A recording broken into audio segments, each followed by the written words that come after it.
Hello बच्चों, कैसे हैं आप। बच्चों, आज हम पढ़ेंगे क्लास 9th सामाजिक अध्ययन के अंतर्गत समकालीन भारत विषय का पहला अध्याय भारत आकार और स्थिति। हम आपको बताएंगे बच्चों इस पाठ से संबंधित प्रश्नों के उत्तर। तो चलिए शुरू करते हैं। सबसे पहला प्रश्न है यहाँ पर आपका, निम्नलिखित 4 उत्तरों में से सही उत्तर चुनिए। और पहले प्रश्न का फर्स्ट पार्ट है यहाँ पर, कर्क रेखा किस राज्य से नहीं गुजरती।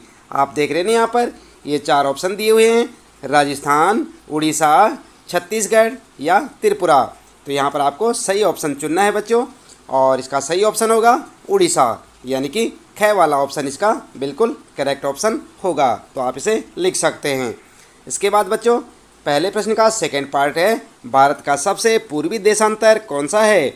और इसके 4 ऑप्शन हैं आपके सामने। क वाला है 97 डिग्री 25 मिनट पूरब, और यहाँ पर है 77 डिग्री 6 मिनट पूर्व, और 68 डिग्री 7 मिनट पूर्व, 82 डिग्री 32 मिनट पूर्व। और यहाँ पर आपको करेक्ट ऑप्शन चुनना है। तो आप देख सकते हैं करेक्ट ऑप्शन होगा इसका 97 डिग्री 25 मिनट पूर्व, यानी कि आपका क वाला ऑप्शन बिल्कुल करेक्ट ऑप्शन होगा। आप इसे लिख सकते हैं। इसके बाद बच्चों पहले प्रश्न का थर्ड पार्ट है, यहाँ पर पूछा है उत्तराखंड, उत्तर प्रदेश, बिहार, पश्चिम बंगाल और सिक्किम की सीमाएं किस देश को छूती हैं। और ये हैं इसके 4 ऑप्शन यहाँ पर, चीन, भूटान, नेपाल या म्यांमार। तो यहाँ पर आपको एक सही विकल्प चुनना है, और उत्तर होगा आपका ग नेपाल, यानी कि ग वाला आपका बिल्कुल करेक्ट ऑप्शन होगा। आप इसे लिख सकते हैं। इसके बाद बच्चों पहले प्रश्न का फोर्थ पार्ट है, यहाँ पर पूछा है ग्रीष्म अवकाश में आप यदि कवरत्ती जाना चाहते हैं तो किस केंद्र शासित क्षेत्र में जाएंगे। तो यहाँ पर आप देख सकते हैं 4 ऑप्शन है आपके लिए, पौंडीचेरी, लक्षद्वीप, अंडमान निकोबार और दीव और दमन।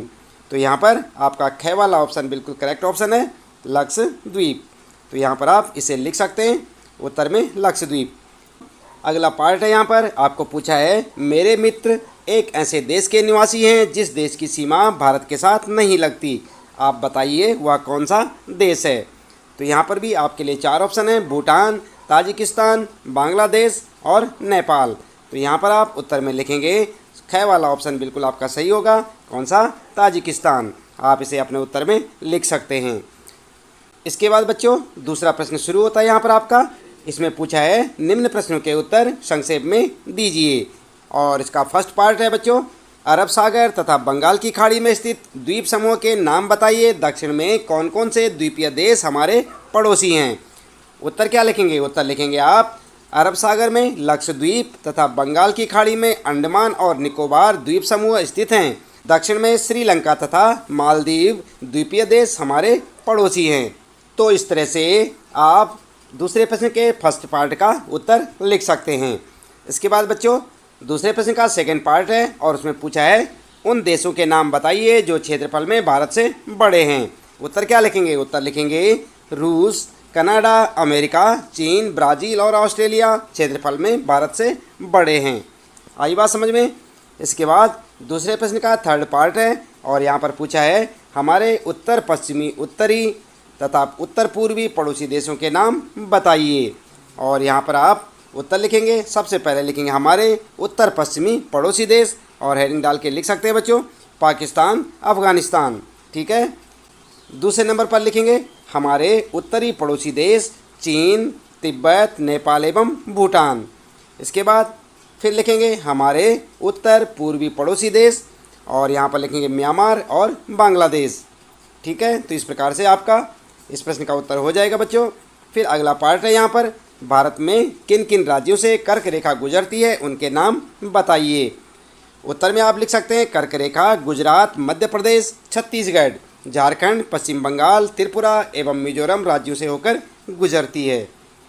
इसके बाद तीसरा प्रश्न शुरू होता है यहाँ पर, सूर्योदय अरुणाचल प्रदेश के पूर्वी भाग में गुजरात के पश्चिमी भाग की अपेक्षा 2 घंटे पहले क्यों होता है, जबकि दोनों राज्यों में घड़ी एक ही समय दर्शाती है, स्पष्ट कीजिए।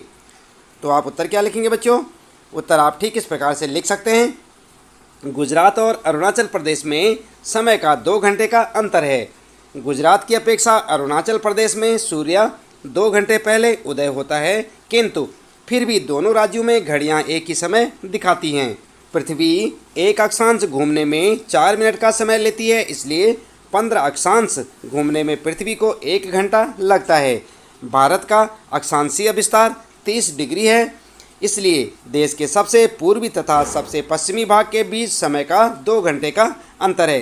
किंतु भारत के सभी भागों में घड़ियां एक ही समय दिखाती हैं, क्योंकि भारतीय मानक समय 82 अक्षांश के अनुसार निर्धारित किया गया है। इसलिए गुजरात और अरुणाचल प्रदेश दोनों ही राज्यों में घड़ियां एक ही समय दिखाती हैं। आई बात समझ में? थोड़ा उत्तर इसका बड़ा है, लेकिन अच्छे से याद करें बच्चों, समझें, और काफ़ी इंपॉर्टेंट क्वेश्चन है, इसे याद रखें। इसके बाद अगला प्रश्न है बच्चों, चौथा प्रश्न यहाँ पर, हिंद महासागर में भारत की केंद्रीय स्थिति से इसे किस प्रकार लाभ प्राप्त हुआ है? और उत्तर में आप लिख सकते हैं, भारतीय भूखंड पूर्वी एवं पश्चिमी एशिया के केंद्र में स्थित है। जो भाग एशिया महाद्वीप से जुड़ा है, अर्थात भूमार्ग एवं पर्वतीय दर्रों की सहायता से, वही भाग इसे उत्तर, पश्चिम एवं पूर्व दिशा में इसके पड़ोसी देशों से जोड़ता है। दक्षिण प्रायद्वीपीय भाग हिंद महासागर के अंदर दूर तक चला गया है, जिससे भारत को पश्चिमी तट से पश्चिमी एशियाई, अफ्रीका और यूरोप तथा दक्षिण पूर्वी एवं पूर्वी तट से पूर्व एशिया के देशों के साथ नज़दीकी संबंध बनाने में मदद मिलती है। भारत की सामरिक स्थिति ने प्राचीन समय से ही जल एवं थल मार्ग से विचारों एवं सामान का आदान प्रदान में सहायता प्रदान की है। यही कारण है कि हिंद महासागर में भारत की स्थिति अत्यंत महत्वपूर्ण है। उत्तर में पर्वतों के आर पार जाने वाले विभिन्न दर्रों से प्राचीन यात्रियों को आने जाने का मार्ग मिलता था। उपनिषदों, रामायण, पंचतंत्र की कहानियों, भारतीय अंकों और दशमलव प्रणाली संबंधित विचार इसी माध्यम से विश्व के अन्य भागों में पहुंचा था।